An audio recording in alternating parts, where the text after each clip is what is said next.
मी जी कथा तुमच्या समोर सादर करणार आहे त्या कथेचे नाव आहे आई काय असते. खरं तर एक छोटंसं खेडगाव असतं. त्या खेड्यागावामध्ये एक आई व तिचा लहान मुलगा राहत असतो. मुलगा सकाळी शाळेत जाणार तेवढ्यात तो मुलगा आईला म्हणाला, आई मी उद्या सकाळी यात्रेला जाणार आहे. हा शब्द जसा त्या आईने ऐकला तसा तिच्या काळजात चर्र झाला. चर्र एवढ्यासाठी झाला की आपला मुलगा उद्या यात्रेला जाणार आहे म्हणजे त्याच्या खिशात किमान 10 रुपयाची नोट द्यावी म्हणून त्या आईच्या काळजात चर्र झाला. मुलगा शाळेत गेला. आई विचार करत होती की आपला मुलगा उद्या यात्रेला जाणार आहे, त्याच्या खिशात 10 रुपयाची नोट कुठून द्यावी. म्हणून आईने सुद्धा आपल्या देवळातलं खुरप उचलून दुसऱ्याच्या शेतात खुरपणी करायला आई गेली. आणि सायंकाळी जेव्हा ते रोजगारीचे पैसे आईच्या हाती लागले आणि ते पैसे बघून आई आनंदी झाली.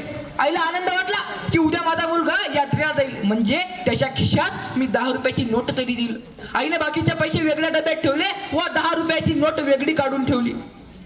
मुलगा सायंकाळी घरी आला आणि आईला म्हणाला, आई लवकर झोप, उद्या मला सकाळी लवकर यात्रेला जायचंय, मला उशीर व्हायला नको बर का. आई व मुलगा सायंकाळी लवकर झोपले.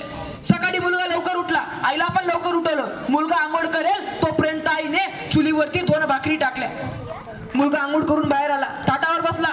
तेवढ्यात आईने त्या गरमागरम भाकरी मोडून त्या मुलाच्या ताटात ठेवल्या आणि त्याच चुलीवरती गरमागरम दुधाचं पातेलं उकळत होतं. ते दुधाचं पातेलं एकदम लाल बुंद झालेलं होतं आणि तिकडे मुलाची आरुडी घुमत होती. आई लवकर वाढ, मला उशीर होतोय. आई इकडे तिकडे बघत होती. ते दुधाचं पातेलं उचलायला आईला काहीच सापडत नव्हतं. आई विचार करत होती, आता आई दुधाचं पातेलं आपण उचलायचं तरी कसं. हा विचार करत असताना अजून एकदा मुलाची आरुडी घुमली की आई लवकर वाढ, मला उशीर होतोय. शेवटी आईने कशाचाच विचार न करता आपल्या खाली बोटांनी ते दुधाचं पातेलं उचललं.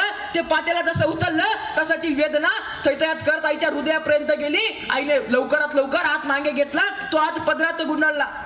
अजून एकदा मुलाची आरुडी आली, आई लवकर वाढ, मला उशीर होतोय.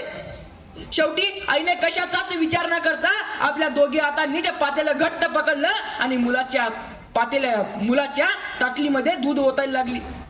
आई जेव्हा ते दूध मुलाच्या पातेल्यामध्ये ओतत होती तेव्हा मुलाचं लक्ष आईच्या डोळ्यातनं निघणाऱ्या अश्रूकडे गेलं.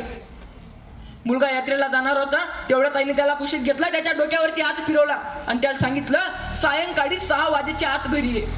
मुलगा म्हणाला, हो मी सायंकाळी 6 वाजेच्या आत घरी येतो. आणि आईने कोपऱ्यात ठेवलेली 10 रुपयाची नोट मुलाकडे दिली. ती 10 रुपयाची नोट मुलाने खिशात घातली आणि मुलगा यात्रेला गेला. दिवसभर यात्रेत फिरला.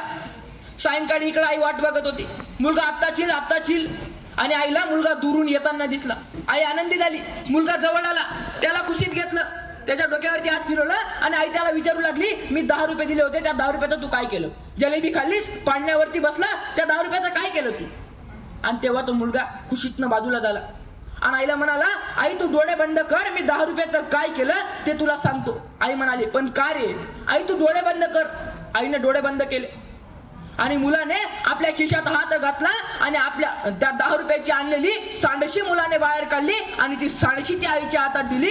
त्या सांडशीचा जो स्पर्श त्या माऊलीला झाला आणि त्या माऊलीच्या डोळ्यात पाणी वाहू लागलं आणि ती माऊली त्या मुलाला म्हणाली, अरे दिवसभर तू यात्रेत फिरला, जलेबी बघितली असतील, हॉटेल बघितले असतील, खेळण्याच्या वस्तू बघितल्या असतील, पाळणे बघितले असतील, पण तुझा मोह झाला असेल हे घ्यावं हे खावं, पण तू काहीच नाही खाल्लं आणि तू 10 रुपयाची सांडशी आणली.